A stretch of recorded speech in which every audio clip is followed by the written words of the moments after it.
Up until a few months ago, if you wanted a sporty yet comfortable 250cc motorcycle, the Gixxer 250 was the ideal choice. In fact, we liked the Suzuki Gixxer 250 platform to such an extent that we went on and awarded the Gixxer SF250 the Bike of the Year award. But today, we've got the Dominar 250, and this motorcycle has the Gixxer firmly in its crosshairs. Let's see which one's better.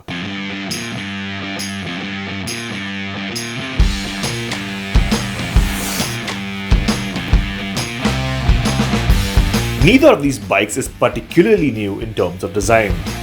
The Gixxer 250 was launched only last year, but since it shares most of its design with the smaller 150cc model, it does seem like it's been around for a lot longer.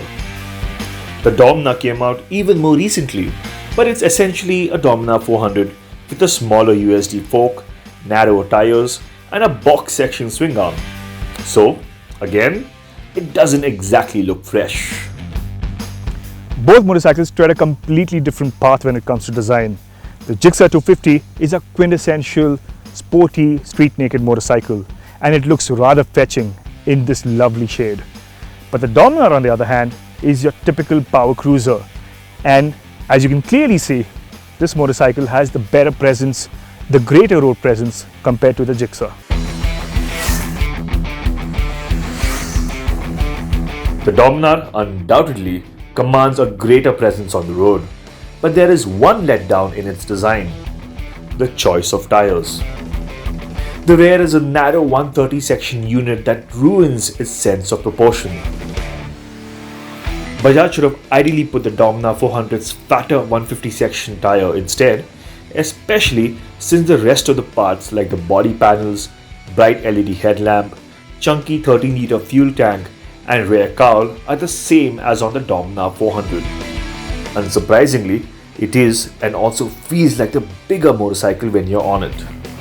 This Gixxer may feel compact, but this Suzuki X-Star MotoGP inspired livery we have here is something else. The base blue color is bright and finished really well, and detailing like the diamond cut wheels and fluoro green rim stripe draw attention. In terms of quality, the Suzuki is a more nicely put together motorcycle. The paint finish, the bolts on the handlebar clamp, the switch gear are all a notch above the Dominar 250s. It also has the crisper looking reverse LCD display between the two, although in this day and age, Bluetooth connectivity would have been nice.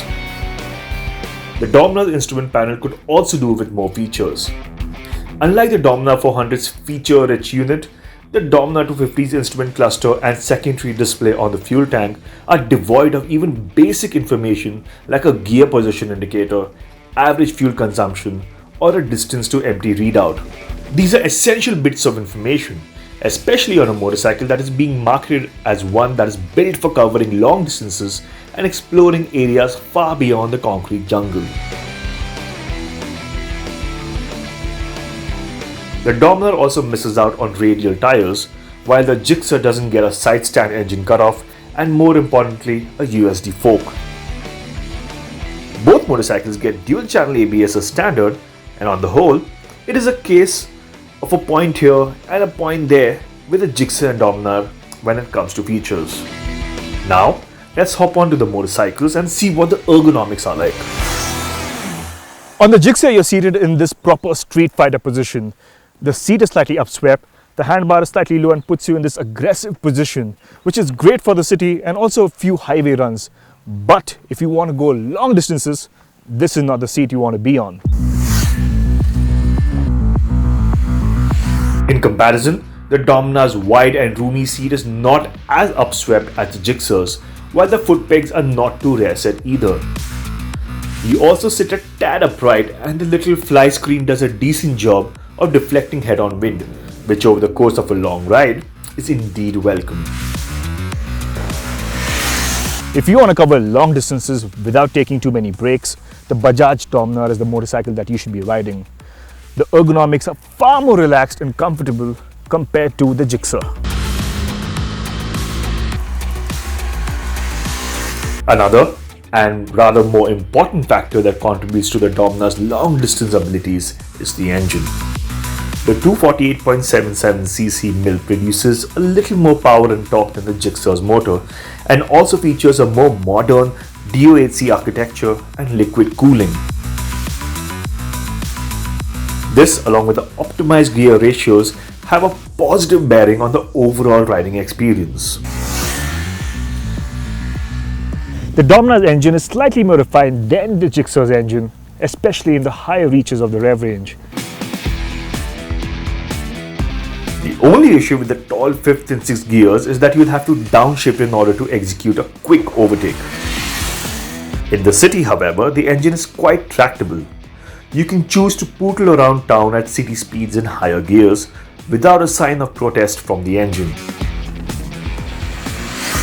And when it is time to shift gears, the impossibly light slip-in assist clutch as well as the smooth gearbox make the entire process quite effortless.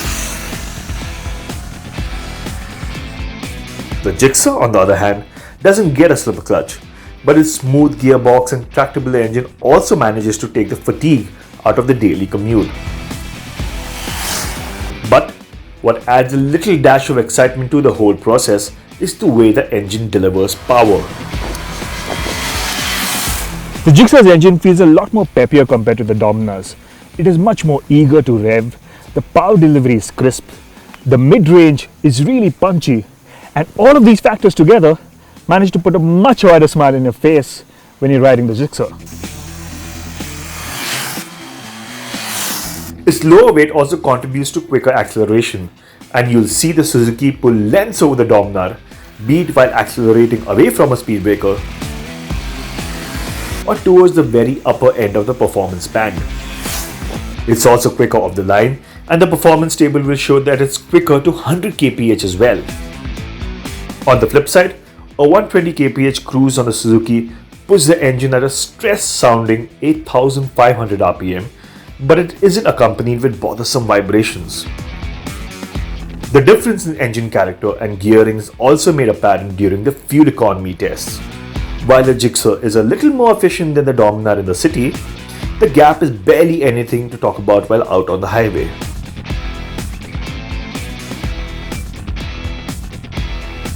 On to the way these motorcycles handle the average Indian road, and the difference between them is clearly noticeable.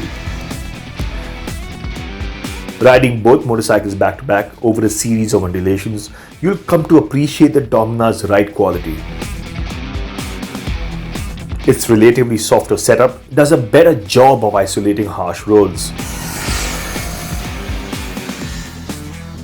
That's not to say that the Gixxer is lagging behind when it comes to ride quality, and it does a fairly good job of soaking up bad roads as well. But the rather stiff suspension, especially at the rear, makes it relatively uncomfortable over severely broken patches. The trade-off for bearing with a slightly stiffer ride is the handling, and if your idea of having fun on a motorcycle is generous serving of corners, the Gixxer won't disappoint.